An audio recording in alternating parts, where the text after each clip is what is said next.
So if you've bought a car recently, any car for that matter, you've probably noticed that for maintenance it says up to 1 year or 10,000 miles here in the US. That's when you come back for your first service. Other than that, have a good day, car's brand new, good to go.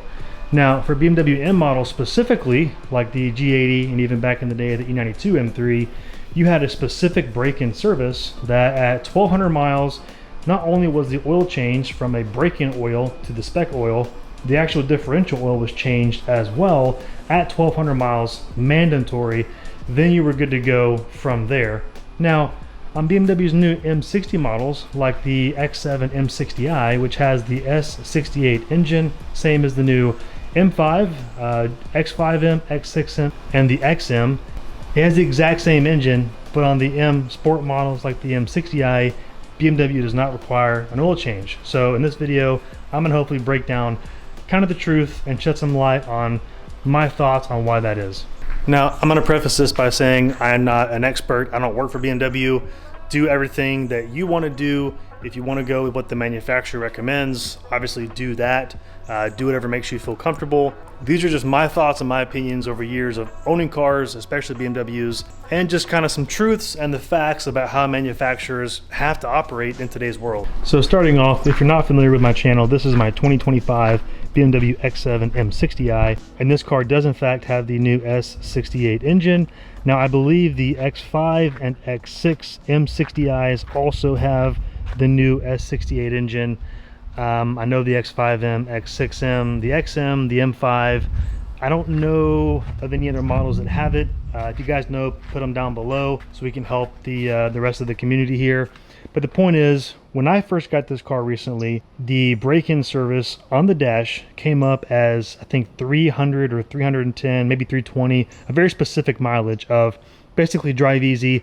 The RPMs were limited to maybe 4,000 or 4,500 for the first 310 miles or something like that. So at that point, the RPMs opened up all the way to 6,500 or whatever it goes to. At that point, essentially, the car was telling me, you're good to go, thrash it. So I didn't do that, of course. To give you a little bit of a backstory on this car, when we picked it up from the Performance Center in South Carolina, I did what I've always been told and what I've always done for any new car and any new engine, was the break-in type of driving that I've been taught. So essentially, the low RPM, don't stab the throttle, don't keep it at a single RPM for an extended period of time.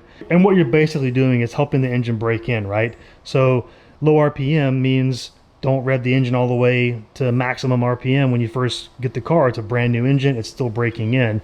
But also, you could have it at low RPM and you could stab the gas and basically do a launch from a red light or something and only get it to 3,000 or 4,000 RPM. So technically you're not red lighting it. However, that's putting a lot of load on the engine. So it's still not exactly, the best way to break in an engine from what I've been told and what I've always learned. And don't go over like 85 or 90 miles an hour, no hard braking, cornering, all the things just to help it warm up as a total unit of being a brand new car, fully assembled in one piece. So that being said, I drove this car from South Carolina all the way home here to Central Florida. Super easy. I didn't even put it in sport mode, kept it in comfort mode the entire time. Once we got home, it was about 800 miles or so all the way back home. We had a trip immediately following that was already planned. I did not have time to do the oil change. So again, I drove it super easy, comfort mode, easy RPM, low input, completed our trip, came home. So the car had just about 2,000 miles of very easy driving on the car, at which point I went ahead and did an oil change on the car myself. Did not take it to BMW. It's not recommended by BMW. However, that is what I did. Now, the point of this video is not to tell you what to do or to say that I'm doing the right thing. I've done a lot of research on this, asked a lot of questions, and I think a lot of you probably have similar questions. So let me go ahead and jump into why I did that.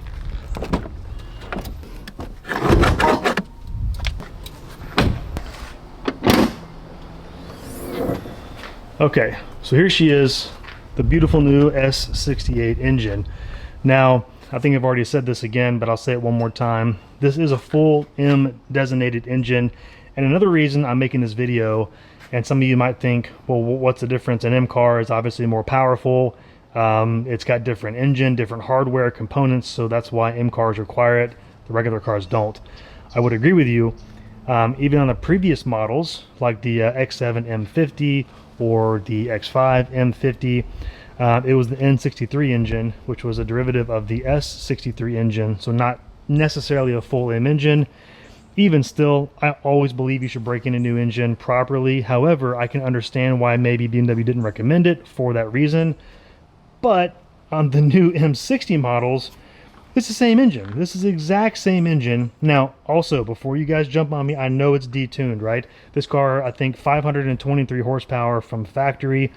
If you look at the XM, the new M5, X5, X6M, you're pushing like what, 700 horsepower or higher with these hybrid assist engines. So yeah, I mean, it's a substantial increase in power, but it's the same power plant that's putting out these numbers. So the argument could be, well, BMW did that because it's detuned. You don't have to. Well, my argument is it's the same engine. Any new engine, forget BMW, any new engine, it's brand new internal components that need to be broken in. So why would you not do it? My thoughts on what I've researched, what I've asked people that I look up to in the industry, my own understanding and knowledge, it kind of boils down to a couple different things. Number one, money, right? That's kind of what it always comes down to. So if BMW said that all the M Sport engines that now come with the S68, and even the regular cars that don't, that are just a standard BMWs or any car for that matter, if any manufacturer said car needs a break-in service, that's extra. And most cars, especially BMW, have like the 36,000 or 3-year program to where all services are covered in that time, which for modern cars is basically oil change, air filters, that type of stuff. Nothing too big, but they still cover that. So now they're going to have to add a break-in service at 1,200 miles, which adds cost to them, labor time, the supplies, the parts. So times that by millions of cars, that's a lot of money.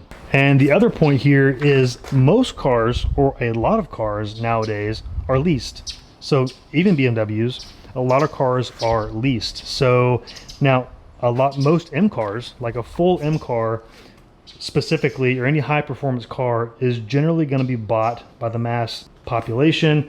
Most people aren't going to lease a full M car because it's too expensive.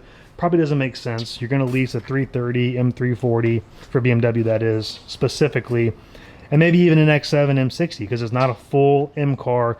You don't have that extra $30,000-$40,000 price tag on there. And generally people who buy M cars are enthusiasts and they want to keep them. So that being said, when you're leasing a car, you're probably going to turn it in 1 to 2 years. You don't really care about the car as much.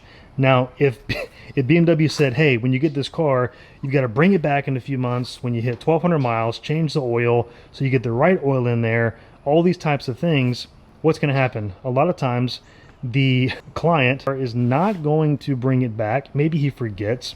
Now this engine is running on maybe a break-in oil. I don't know if it's mineral based. I don't know the whole composition of the oil, but I know it's not the full spec synthetic like 030, which most new cars run with nowadays. So it's not that full synthetic oil, it's a break-in oil. So now this guy runs 10,000 miles or whatever, forgets to change it. That's going to do more damage on the engine than just not changing the engine oil initially with the standard spec oil. So now BMW would have that problem they have to do. So now a company like BMW would have the issue of having people not following the recommendations of the break-in oil, and that would be a big issue. Is that best for the engine? I don't think so, but it's best for the client who wants to lease a car and walk in, pick up the car, bring it once a year to get an oil change or 10,000 miles, keep it nice and simple. It makes it more enticing to get a car. And the last note that I'll mention here is the fact that it has to do with money, but also EPA regulations that manufacturers, including BMW, all the CAFE regulations, all these companies have to abide by these regulations if they want to keep producing cars and passing the regulations, get the emission certifications, all these types of things. So what does that mean for the engine? Well, if you run thin oils like 030 these days, some cars are running like what, 0W8 in Toyota now, which is like water. It's crazy. Listen, maybe it's crazy technology and it works. I don't know. The point is, we know the oils are getting thinner. So if you put 030 from the factory in a brand new engine, There are people who are like shoppers essentially, or a secret shopper. Like you've heard people go into restaurants and kind of shop a restaurant, give it a score.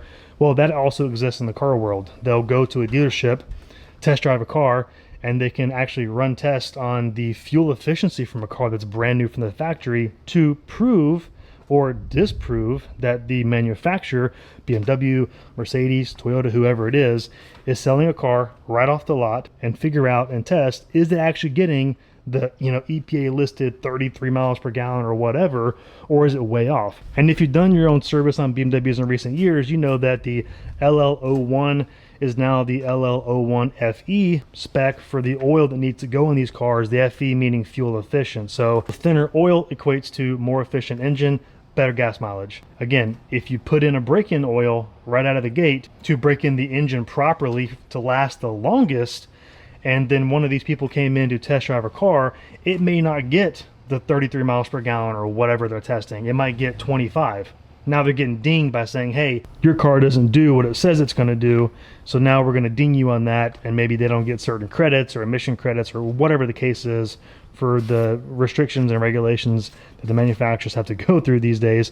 But you guys get the point of what I'm talking about, on why, to stay in the game with all these restrictions and regulations, they have to do things that they have to do to keep selling cars. Now again, guys, so the point of this video for enthusiasts like me, and probably you, if you buy your car, BMW in my case, and probably yours if you're watching this video, and you want to keep your car running as optimally and as efficient as long as possible, then what I've done is I've preemptively changed the oil, not 300 or 500 miles, give it time to break in with that oil, just drive it easy. I usually go around that 1200 mile mark just to give the time for the engine to break in. The oil will inherently get dirty from microscopic parts of metal breaking down in the oil, etc.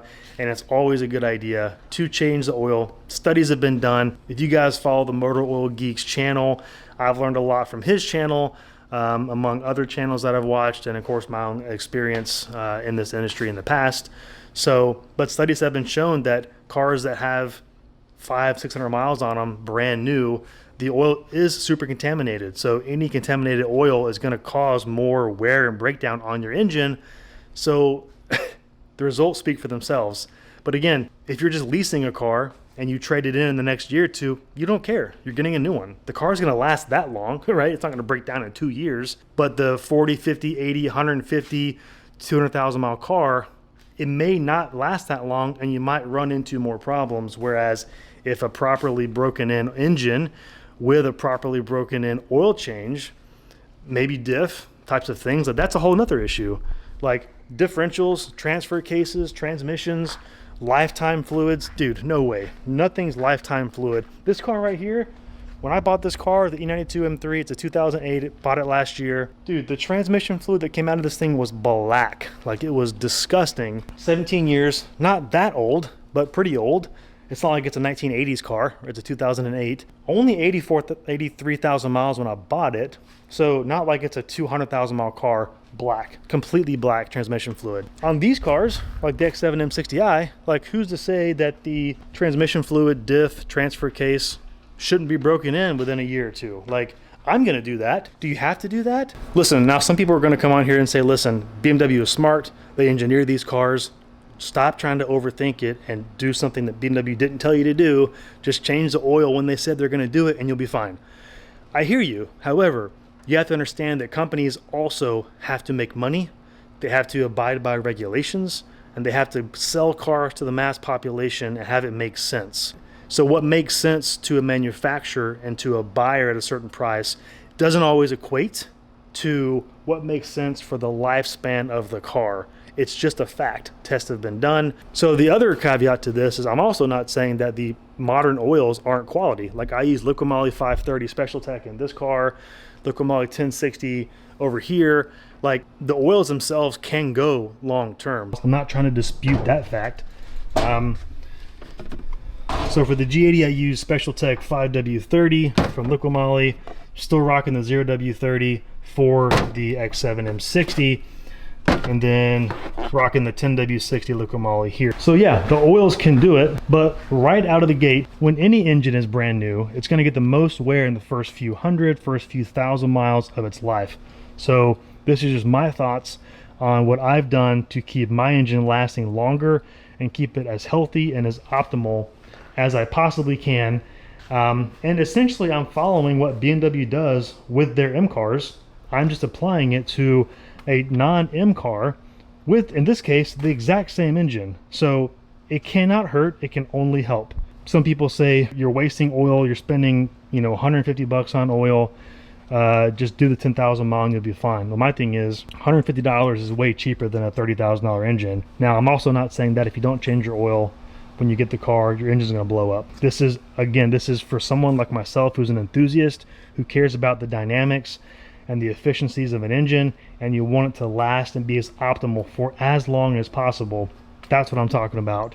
And in my case, this is the truth. So unfortunately, it is what it is, even for a brand like BMW that I love, and I've had so many of their cars and enjoy driving their cars for so long. You have to think outside the box a little bit and take what they say with a grain of salt to a degree when it comes to things. Because of the notes that I hit in this video, you have to take those things into account and think, if it's done for this car, why isn't it done for that car? And it's not always a thing of bigger power, because this car can be tuned to have more power, and 523 horsepower is still a lot of power, but 523 horsepower or maybe 700 horsepower, an engine that's brand new is still an engine that's brand new. So the principle is still the same. So again, guys, let me know what you think. If you guys have any thoughts, opinions on this, if you've done oil changes on your new models prior to the 10,000 mile or 1 year, that is a non-M model, let me know, hit me up. I'd love to hear about it, guys. As always, thanks so much. Keep driving your legacy. Catch you on the next one.